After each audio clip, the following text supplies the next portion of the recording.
If your country is one of the largest oil producers on the planet, why do you still pay more at the pump when oil prices spike? Think about it for a moment. The United States in 2025 produces roughly 13 million barrels of crude oil every single day, more than Saudi Arabia, more than Russia, more than any nation on earth has ever produced in history. Canada produces another 5 million barrels a day on top of that. North America, taken together, is sitting on one of the most extraordinary concentrations of energy production the modern world has ever seen. So when oil prices spike, you should be protected, right? Your country makes the stuff. Surely there's enough to go around. Surely the people who live on top of all that oil get some kind of discount, some kind of buffer, some kind of guarantee. You don't. No, and the reason why is not a conspiracy.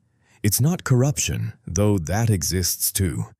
It is something more fundamental, more structural, and in many ways more troubling, because it cannot be fixed by simply electing different leaders or drilling more wells. It is the way the system was built. And once you understand it, you will never look at a gas station price board the same way again. The belief goes something like this. A country that produces its own oil is energy independent. Energy independence means price independence. Therefore, a major oil producer should be insulated from global price shocks. It is a logical chain. Every link feels solid. It is also almost entirely wrong. And the first crack in it appeared not in a boardroom or an economics textbook, but in a gas line in Ohio in the summer of 1979. The United States at that point was already producing millions of barrels of domestic crude every day. It was not dependent on OPEC for the majority of its supply. It had refineries, pipelines, strategic reserves. By any reasonable definition, it was an energy-producing nation. Then the Iranian Revolution disrupted global supply. Global oil prices spiked. And American consumers in a country swimming in domestic production waited in lines around the block to fill their tanks, paid prices that had doubled in under a year, and watched inflation tear through every corner of their economy. Domestic production did not protect them. The question is why, and the answer has everything to do with what oil actually is, not as an energy source, but as a financial object. Oil is what economists call a fungible commodity. Fungible means interchangeable.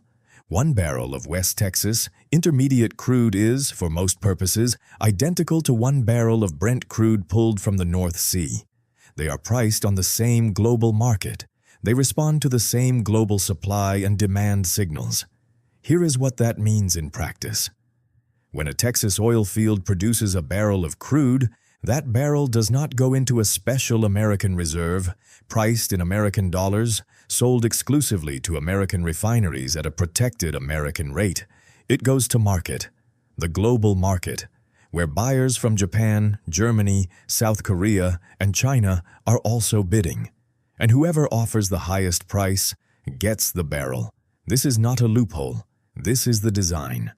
Oil companies are private enterprises with shareholders. Their legal and fiduciary obligation is to maximize returns. Selling American oil to Americans at below market rates would be, from their perspective, leaving money on the table. Possibly illegally so. Therefore, the price of gasoline in Dallas, Texas, is not determined by what it costs to pump oil out of the Permian Basin 50 miles away. It is determined by what a refinery in Rotterdam is willing to pay for that same crude on the international market, because that sets the floor. That is the opportunity cost. That is what the oil company gave up by selling domestically instead of exporting. The pump price in your city is, in this very precise sense, a global auction price. Wearing local clothes. Let's make this concrete. In early 2022, when Russia invaded Ukraine and global oil markets convulsed, the average price of gasoline in the United States hit levels not seen since the 2008 financial crisis. American consumers were furious. Politicians called for investigations into price gouging.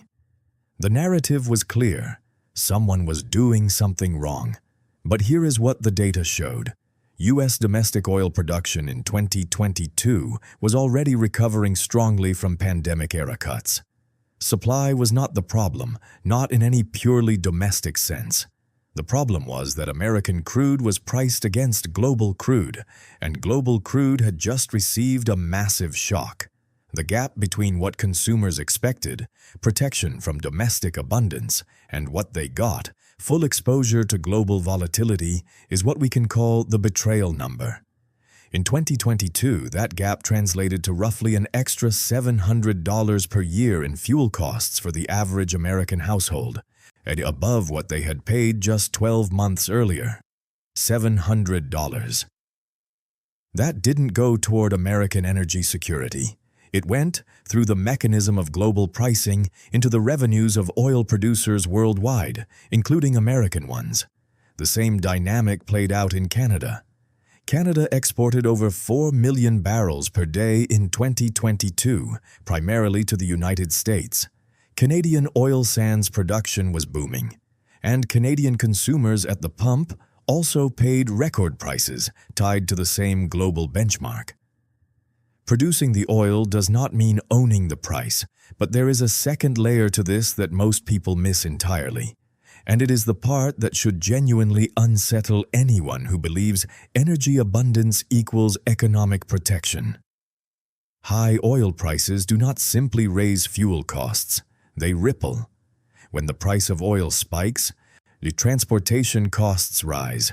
Trucking, shipping, aviation, all of it becomes more expensive. Therefore, the price of food rises because food has to move. The price of manufactured goods rises because factories use energy.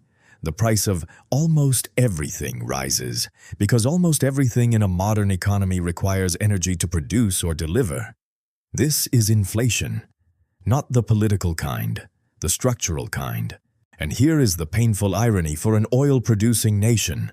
The oil sector of the economy is doing well, revenues are up, profits are up, investment is flowing in. But the manufacturing sector is being squeezed by higher input costs. The consumer is being squeezed at the pump and at the grocery store. The transportation sector is under pressure. Households are cutting discretionary spending. The economy is simultaneously winning and losing, depending on which part of it you are standing in. Economists have a name for the extreme version of this effect, Dutch disease, named after what happened to the Netherlands after the discovery of natural gas in the 1950s. The energy windfall strengthened the Dutch currency, which made Dutch manufacturing exports uncompetitive, which hollowed out the industrial base, which left the economy more fragile, not less. Energy abundance, as a cure for economic vulnerability, has a complicated track record. So why does the belief survive?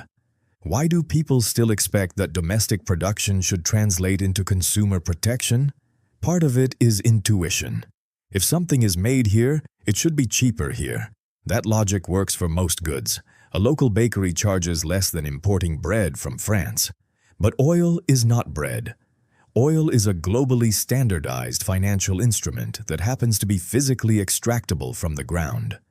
The moment it enters the global market, geography stops being relevant to the price. Part of it is political convenience. Energy independence is a powerful phrase. It implies security, self-sufficiency, protection. Politicians on every side have used it to mean different things. Sometimes production volumes, sometimes import ratios, sometimes geopolitical leverage. Very rarely does it mean what consumers assume it means, that their energy costs will be shielded from global volatility. And part of it is that the alternative, genuine consumer price protection through export restrictions or government price controls, comes with enormous costs of its own. Countries that have tried it, from Venezuela to Argentina, have watched it produce shortages, corruption, and economic distortion that ultimately hurt consumers far more than global price fluctuations ever did. The market is not broken. It is working exactly as designed. The question is, whether the design was ever meant to serve the consumer in the first place. In 2025, the United States is producing approximately 13.2 million barrels of crude per day. It is, by that measure, the most energy-productive nation in recorded history. The price of gasoline is still set in Singapore, Rotterdam, and the futures pits of New York, against a global benchmark that responds to wars in the Middle East, decisions made in Riyadh, and weather patterns in the Gulf of Mexico. Canada's oil sands are still running at near-record output. Canadian consumers are still paying pump prices correlated to West Texas Intermediate crude, which is correlated to Brent, which is correlated to every geopolitical tremor on the planet. The 1979 lesson has not been unlearned because it was never really learned. The paradox has not been resolved. It has been institutionalized. Every barrel that leaves the ground enters a system that was not designed to protect the person living above it. It was designed to find the highest bidder, efficiently, globally, without sentiment. The next time you pull into a gas station and the price makes you angry, the anger is valid, but the target might be wrong. It is not simply the company that owns the station. It is not simply the refinery. It is a pricing architecture that connects your tank to every oil field, every trading desk, and every geopolitical crisis on Earth, simultaneously, in real time, whether you voted for energy independence or not. The United States produces more oil than any country in history. Your pump price still moves with Riyadh. That is not a malfunction. That is the system, doing exactly what it was built to do. The only question worth sitting with is this: was it built for you? If this made something click for you, drop a comment below with one word. The first thing that came to mind when you realized your pump price is set by a global auction, not your country's output. I read everyone. And if someone in your life still believes energy independence means price independence, send them this. It is a short conversation to have before the next spike makes it for you.